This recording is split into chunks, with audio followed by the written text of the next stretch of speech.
Videos देखने के लिए सब्सक्राइब करें जनसत्ता.com, बेल आइकन दबाकर पाएं लेटेस्ट नोटिफिकेशंस। नमस्कार, स्वागत है आपका जनसत्ता में और मैं हूं कुमार संभव जैन। रोजाना की तरह मैं आपके सामने हाजिर हूं अब तक के कोरोना अपडेट्स के साथ। सबसे पहले हम भारत के हालात से रूबरू होते हैं। देश में कोरोना वायरस से संक्रमित मरीजों की संख्या 20,486 हो गई है। अब Bharat America, Spain, Italy, France, Germany और ब्रिटेन के समेत उन 17 देशों में शामिल हो गया है जहां इन्फेक्शन के 20,000 से ज्यादा मामले हैं। पिछले 24 घंटे के दौरान राजस्थान में 133, गुजरात में 94, मध्य प्रदेश में 35, आंध्र प्रदेश में 56, बिहार में 10, पश्चिम बंगाल में 31 और ओडिशा में 3 नए मरीज मिले हैं। ये आंकड़े covid19india.org और राज्य सरकारों से मिली जानकारी के अनुसार हैं। हेल्थ मिनिस्ट्री के मुताबिक पिछले 24 घंटे के दौरान देश में 50 लोगों की मौत हुई है, वहीं इन्फेक्शन के 1,383 नए मामले सामने आए हैं। हेल्थ मिनिस्ट्री के आंकड़ों की माने तो इस वक्त देश में कोरोना से संक्रमित मरीजों की कुल संख्या 19,984 है। वहीं इलाज के बाद ठीक होने वाले मरीजों की संख्या बढ़कर 3,870 हो गई है। कोरोना संकट के बीच एक सनसनीखेज खबर भी आई है। दरअसल हमारा पड़ोसी मुल्क पाकिस्तान अपने नापाक इरादों से बाज नहीं आ रहा है।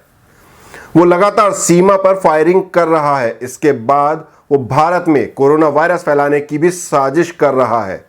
जम्मू कश्मीर के डीजीपी दिलबाग सिंह ने बताया कि पाकिस्तान पहले आतंकी भेजता था, लेकिन अब कश्मीर में कोरोना फैलाने के लिए संक्रमित मरीजों को भेज रहा है। कुछ चीज़ें सामने आई हैं और ये बड़ी तशवीश की बात है कि जो अभी तक तो सिर्फ टेररिस्ट एक्सपोर्ट करता था पाकिस्तान, अभी वो कोरोना के मरीज भी एक्सपोर्ट करेगा और जहाँ पर जो कश्मीर में हमारे लोग हैं उनको इन्फेक्शन फैलाएगा।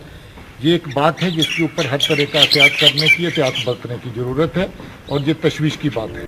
जैसा कि आपको पता है कि देश में कोरोना वॉरियर्स पर लगातार हमले हो रहे हैं। ऐसे में केंद्र सरकार ने सख्त कदम उठाया है। केंद्र सरकार ने स्वास्थ्य कर्मियों की सुरक्षा के लिए अध्यादेश तैयार कर लिया है। केंद्रीय मंत्री प्रकाश जावड़ेकर ने बुधवार को एक प्रेस कॉन्फ्रेंस की। उन्होंने बताया, सरकार स्वास्थ्य कर्मियों के साथ हो रही हिंसा को बर्दाश्त नहीं करेगी। उन पर हमला करने वालों को 3 महीने से 5 साल तक की सजा होगी।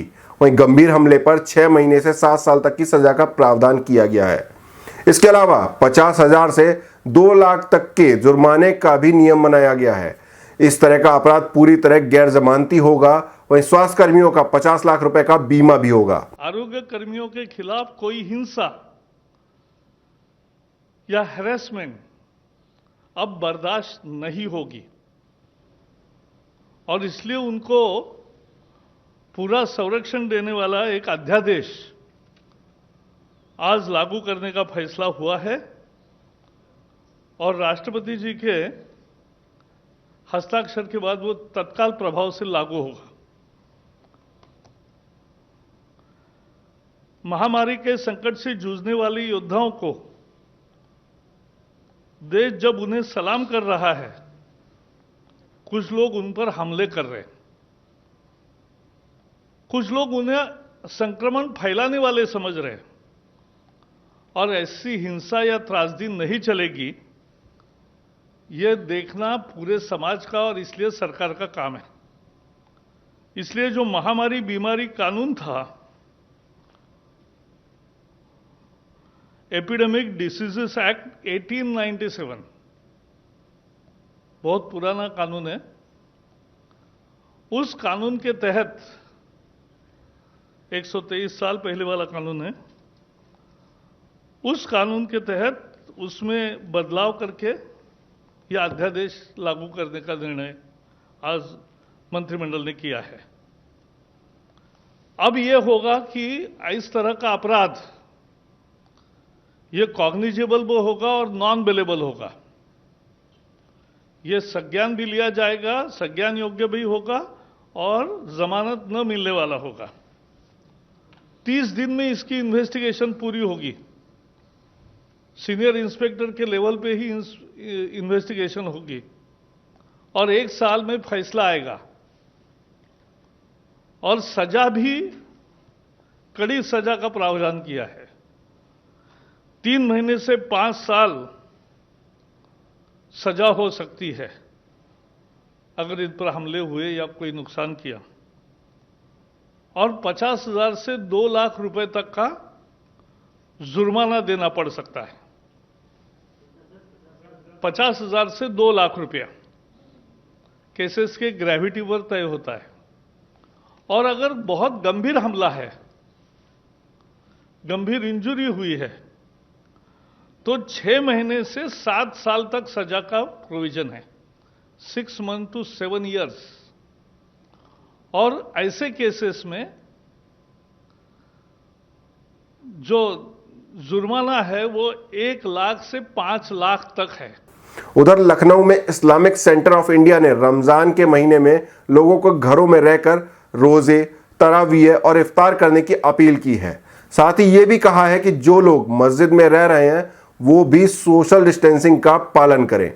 वहीं हरियाणा सरकार ने बड़ा फैसला लेते हुए चीन से मंगाई 1 lakh corona rapid test kit का ऑर्डर रद्द कर दिया है।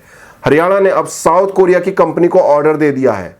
साउथ कोरिया की कंपनी गुरुग्राम के मानेसर में एक किट बना रही है। उन्होंने 25,000 किट हरियाणा को सौंप भी दी है। इसकी पुष्टि खुद हरियाणा के स्वास्थ्य मंत्री अनिल विज ने की है। हमने जो चाइना से किट आनी थी उसका हमने 2 फर्मों को, एक को 60,000 का, एक को 50,000 का ऑर्डर दिया हुआ था।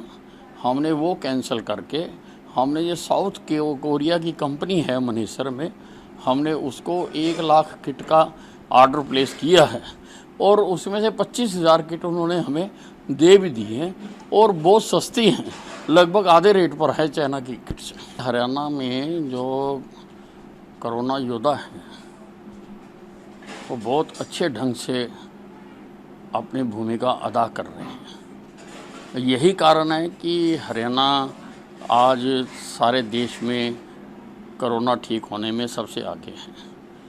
यहाँ पर जो कोरोना के पेशेंट डबल होने की रफ्तार है वो 14 दिन है, जबकि केंद्र की 7.5 दिन है। यहाँ पर जो रिकवरी रेट है वो 57% है, जबकि केंद्र का 16% है। तो ये सारा कोरोना योद्धाओं की कर्मठता, डेडिकेशन का नतीजा है। अब हम आपको राज्यों के हालात से रूबरू कराते हैं। महाराष्ट्र में अब तक 5,219 लोग कोरोना से इन्फेक्टेड हो चुके हैं। पिछले 24 घंटे के दौरान यहां संक्रमण के 552 नए मामले सामने आए, जबकि 19 लोगों की मौत हो गई। अकेले मुंबई में अब तक 3,446 लोग संक्रमित हो चुके हैं या 150 लोग दम तोड़ चुके हैं। पूरे महाराष्ट्र में अब तक 251 लोगों की मौत हुई है।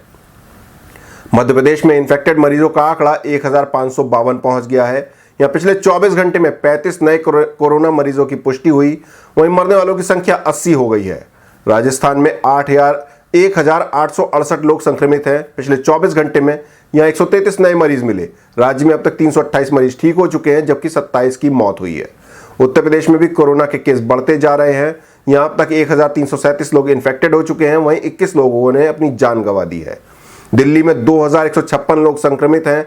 या बुधवार को सरकार ने मीडिया कर्मियों का टेस्ट किया तो न्यूज एजेंसी एएनआई के रिपोर्टर और कैमरामैन समेत कई मीडिया कर्मी कोरोना पॉजिटिव मिले। गुजरात में अब तक 2,272 लोग कोरोना की चपेट में आ चुके हैं। राज्य में अब तक 95 लोग अपनी जान गंवा चुके हैं। उधर बिहार में संक्रमित मरीजों का आंकड़ा 136 पहुंच गया है। यहाँ पिछले 24 घंटे के दौरान कोरोना के 10 नए मरीज मिले हैं। अब हम दुनिया के हालात के बारे में जानते हैं। कोरोना वायरस से दुनिया में अब तक 25,56,725 लोग संक्रमित हो चुके हैं। 1,77,618 की मौत हो चुकी है। 6,90,329 लोग ठीक हुए हैं। इस बीच ऑक्सफोर्ड यूनिवर्सिटी के रिसर्चर्स ने गुरुवार से कोरोना वैक्सीन का टेस्ट इंसानों पर करने का दावा किया है। आपको बता दें कि ब्रिटेन में अब तक 17,000 से ज्यादा लोगों की जान जा चुकी है। अमेरिका की बात करें तो यहां पिछले 24 घंटे में 2,725 लोगों की मौत हुई। इसके साथ ही अमेरिका में कुल मौतों का आंकड़ा 45,000 तक पहुंच गया है, जो दुनिया में सबसे ज्यादा है। यहां अब तक 8,10,000 लोग कोरोना वायरस से संक्रमित पाए गए हैं। तुर्की में 95,000 से ज्यादा मरीज हैं। उसके बाद सबसे ज्यादा 84,802 मामले ईरान में हैं। कनाडा की बात करें तो यहां संक्रमितों की कुल संख्या 38,422 हो गई है। यहां अब तक 1,834 लोगों की जान जा चुकी है। इटली में कोरोना इन्फेक्शन के मामलों में पहली बार बड़ी गिरावट देखी गई। प्रधानमंत्री ग्यूसेप कोंटे ने कहा कि वो 4 मई के बाद लॉकडाउन में छूट देने का ऐलान जल्द करेंगे। इटली में अब तक 24,648 लोगों की जान जा चुकी है, जबकि 1,83,957 लोग संक्रमित हैं। जापान में पिछले 24 घंटे में 18 लोगों की मौत हुई, जबकि 377 नए मामले सामने आए। यहां अब तक 281 लोगों की जान जा चुकी है। लगातार बढ़ते मामलों को देखते हुए प्रधानमंत्री शिंजो आबे ने पूरे देश में इमरजेंसी लगा दी है। वहीं जर्मनी सरकार ने 27 सितंबर को होने वाली बर्लिन मैराथन स्थगित करने का फैसला किया है। देश में अब तक 1,48,000 से ज्यादा लोग संक्रमित हैं, जबकि 5,086 लोगों की मौत हो चुकी है। सऊदी अरब सरकार ने रमजान के दौरान लॉकडाउन में राहत देने का विचार किया है। सरकार ने सोमवार रात मक्का और मदीना में नमाज के लिए भी राहत दे दी है। यहां अब तक 11,631 लोग संक्रमित हैं, वहीं 109 लोगों की मौत हो चुकी है। चीन में भी 30 नए मामले सामने आए हैं। इनमें 23 मरीज ऐसे हैं जो दूसरे देशों से चीन पहुंचे थे।